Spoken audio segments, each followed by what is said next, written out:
up, everybody? Soren Baker here on Unique Access. Today we're joined by Nick Grant. Thank you for coming man? through, sir. Thank you for having me once Yes, again. yes. So Nick, I think, is one of the most exciting and interesting artists that's coming out recently and in the last few years. So Thank you. yeah, man. So one of the things that I've enjoyed over your work the last couple of years is that, you know, you definitely have criticisms of rap, but you love rap, but then you also are trying to like make a change with it. Right. So for you, I know you talked about rather, you know, making the songs that you wanted to hear. Right. So for you, what was it? Was it before you became an artist? Was it as you were an artist? Was it growing up? Like things that you used to hear with music that you don't hear? Like what is this mentality come from? That's exactly what it is. You know, the feeling that I used to have, I no longer have. And I have to create it for myself to have that feeling. You know what I'm saying? It's a few people, I won't say that. It's a few people that give me that feeling. As far as like the new guys, you know, I still get it from Jay, I still get it from Nas because, you know, that's because I know their history and I know what they're capable of doing. But J. Cole, Kendrick Lamar, you know, I get that feeling from those guys when I listen to their music, and Big Sean even.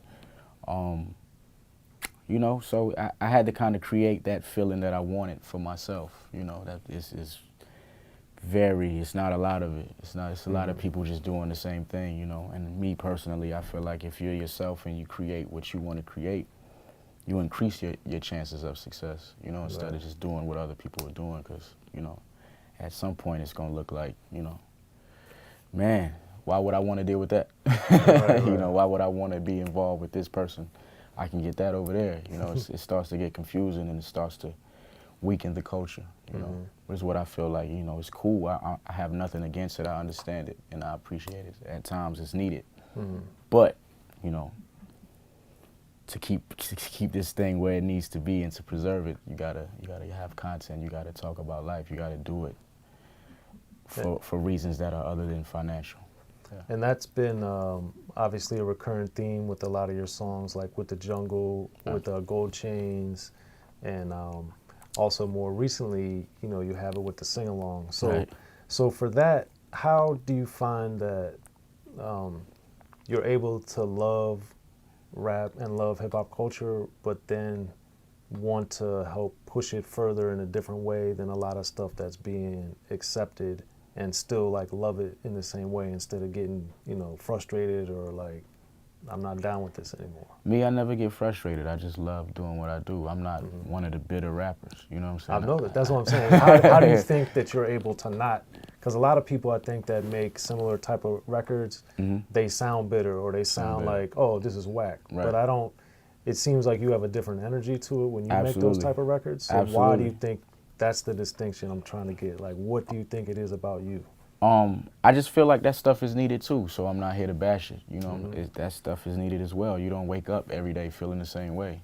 Right. I don't wake up every day wanting to listen to Nas. Sometimes I might be in the car with a girl that likes Future and I want to listen to him too. You know what I'm saying? So my mood is just different, and I realize certain things are for certain people. You know what I'm saying? So I understand what my position is, and I understand that my voice is to give an alternative to what's going on right now. So, you know, if people are consistently talking about murder, violence, and all of this stuff, which I talk about sometimes too, because we all see this stuff, it comes from hip-hop. It came out of this beautiful thing, came out of a lot of bad situations. So, you know, I'm mindful of that. And for me, it's just, I got to use my voice as the alternative. If this is going on, this is going to happen to you. You know what I'm saying? So I have to give them that. And if you don't give them that, then we headed down the dog path once again. You know, it's just making a U-turn. You know. And then, of course, also a lot of artists now are being criticized for not acknowledging the pioneers of rap. And one of the things that you also do is mention, you know, Big Daddy Kane, for instance, on multiple songs. So I wanted to get from you, like, what was it about Big Daddy Kane that like means or meant so much to you? Because you mentioned him on multiple tracks. Like I have an uncle, like he used to play this stuff all the time, and he would tell me, yo, this was like the first Jay-Z. You know what I'm saying? And you know, he's like comparable to that, and Rakim was like the first Nas. So I mention them a lot because, you know, I didn't know at the time. I was like oblivious to this stuff too. So when I did my research, I was like, yo, this stuff is brilliant. You know what I'm saying? Yeah. Like, even if you take the beat away and just wrote the words down, this stuff is just amazing. You know what I'm saying? So just the art and the stuff that they was talking about then and the different flow patterns they were using influenced a lot of stuff Jay-Z was doing, a lot of stuff Nas was doing, and you know, a lot of stuff that they did influenced what I'm doing today. So I just feel like you gotta, to be the best of your time, you gotta know what came before you. You know, and if you're not doing that, then, you know, I don't want to say why are you here, but it's just like, you know, we gotta keep this thing alive. This is only one of the only few options that they give people like me. So, you know, I want a kid to pick up my album and say, oh man, I love this guy. I wanna learn, you know, the same way he learned from Jay, the same way he learned from Big Daddy Kane and all of these people. So, more recent tracks that you put out this year with the bouncing, how you had the how you one of my favorites on there I think was about not being a hater because it seems too tedious and all that type of stuff. So for you, since you do incorporate a lot of societal social commentary, but then you also have a lot of like personal kind of life lessons or things that you learn, like the hater thing that I just referenced from bouncing, like what was the epiphany that you kind of learned, like, oh man, like I don't need to waste time on that stuff? Right. I would just see people like, yo, he's not that good. You need to be here. Like, you know, and they would be so mad about, you know, where somebody else is in life. You know, maybe if you stop worrying about that, you could be there too. You know what I'm saying? Focus on you. Exactly. So, you know, I was never that person. You know what I'm saying? You know, I feel, you know, I might have differences, but I still understand, you know, what stuff, how things should be.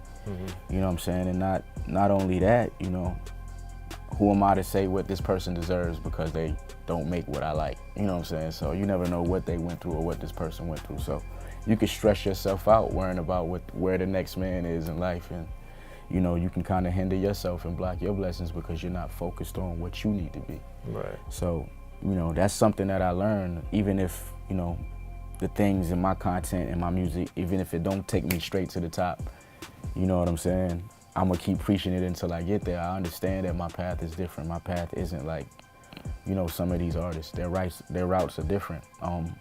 My route is the stairs, you know what I'm saying? So if I go up the stairs and I fall down the flight of stairs, I'm good.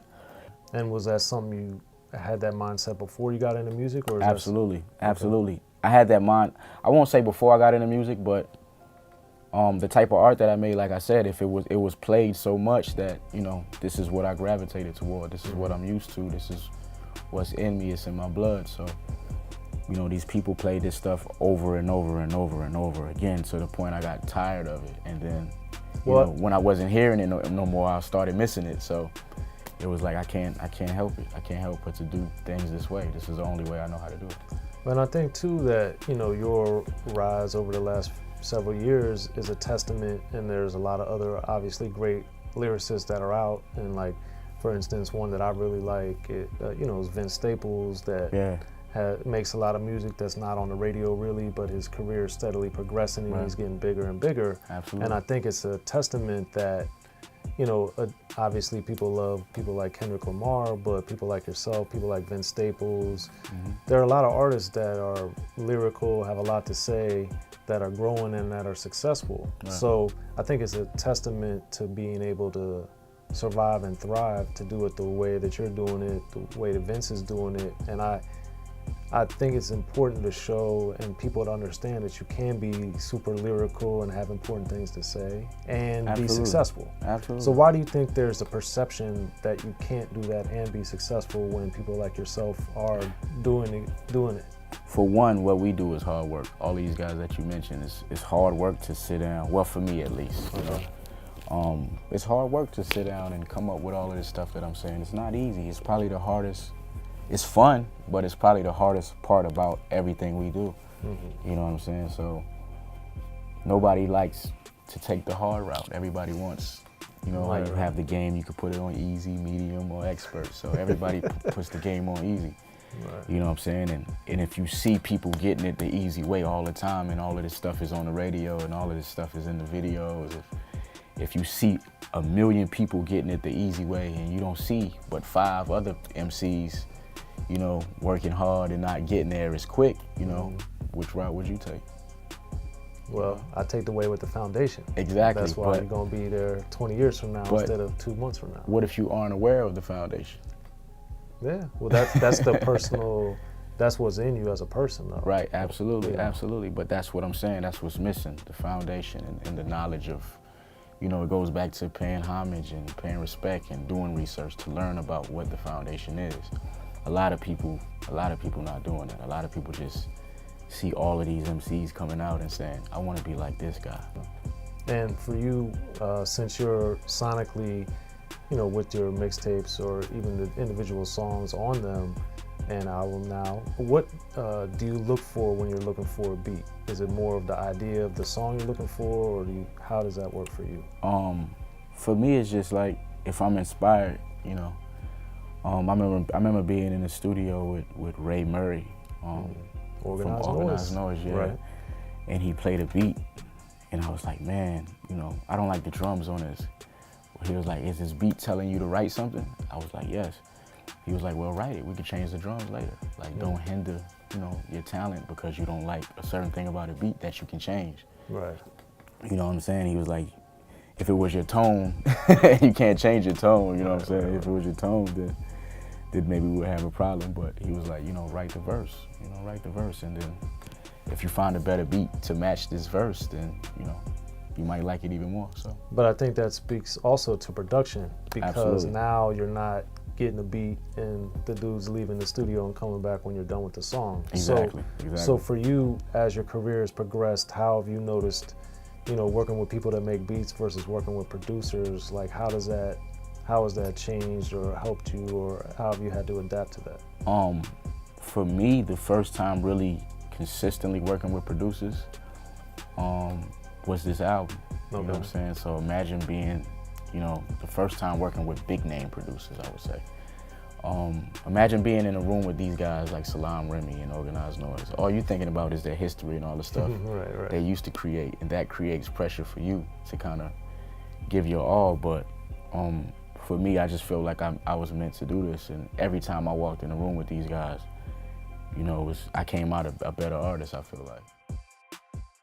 Be sure to check out the History of Gangster Rap by Soren Baker. He's official. History of Gangster Rap features exclusive interviews with Ice-T, Snoop Dogg, MC Ren, the D.O.C, and dozens of others. The History of Gangster Rap, a definitive look at how Los Angeles changed rap forever. In Los Angeles, the streets definitely set the tone of the hip-hop music. At 19, I got a $50,000 car. My whole angle always was, I'll be street, but I will always tell you the horrors that go along with this life. It will be penalties and casualties for just wearing the wrong color in somebody's neighborhood. And once gangster rap made it from the streets to the TV, the genre exploded. With Fab 5 on your MTV back with NWA. Yo MTV, it just catapulted us from being local heroes to national gangbang rappers. The History of Gangster Rap discusses it all from 1980 up till today. It's always gonna be shit happening in the streets. You know what I mean? So it's always gonna be something to talk about. The History of Gangster Rap in stores now.